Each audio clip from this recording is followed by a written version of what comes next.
ایران کی جانب سے آبنائے ہورموز کی دوبارہ بندش پر ڈونلڈ ٹرمپ کی زیر صدارت وائٹ ہاؤس کے زیر زمین سچویشن روم میں ہنگامی اجلاس ہوا۔ ٹرمپ نے سچویشن روم میں اہم اجلاس کے دوران صورتحال کا جائزہ لیا اور ممکنہ اقدامات پر غور کیا۔ ہنگامی اجلاس میں نائب صدر جے ڈی وینس، وزیر خارجہ مارکو روبیو اور وزیر دفاع پیٹ ہیگسیت اور وزیر خزانہ بھی شریک تھے۔ اس سے قبل صدر ڈونلڈ ٹرمپ کا اوول آفس میں گفتگو میں کہنا تھا کہ ایران آبنائے ہورموز کے معاملے پر تھوڑی چالاکی دکھا رہا ہے۔ ایران کو متنبہ کیا کہ وہ آبنائے ہورموز کی بندش کے ذریعے امریکہ کو بلیک میل کرنے کی کوشش نہ کرے۔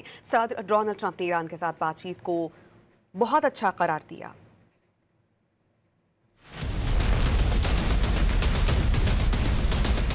امریکہ نے ایران کی جانب سے آبنائے ہرمز دوبارہ بند کرنے پر جوابی اقدام کے لیے ہنگامی بیٹھک لگا لی۔ امریکی صدر نے ایران کی صورتحال پر سچویشن روم میں اہم اجلاس کی صدارت کی۔ امریکی ویب سائٹ ایکزیوس کی رپورٹ کے مطابق ایک امریکی اہلکار نے خبردار کیا ہے کہ مذاکرات میں بریک تھرو نہ ہوا تو چند روز میں جنگ دوبارہ شروع ہو سکتی ہے۔ اجلاس میں آبنائے ہرمز سے متعلق نئی صورتحال اور ایران سے مذاکرات پر گفتگو کی گئی۔ ہنگامی اجلاس میں نائب صدر جے ڈی وینس، وزیر خارجہ مارکو روبیو، وزیر دفاع پیٹ ہیگسیٹ اور وزیر خزانہ اسکاٹ بیسنٹ بھی شریک تھے۔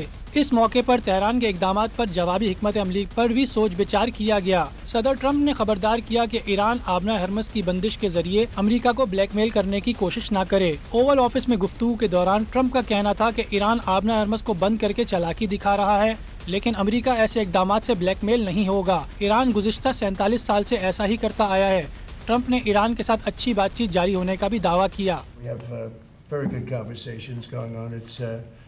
It's working out very well. They got a little cute as they have been doing for 47 years. Nobody ever took them on. We took them on.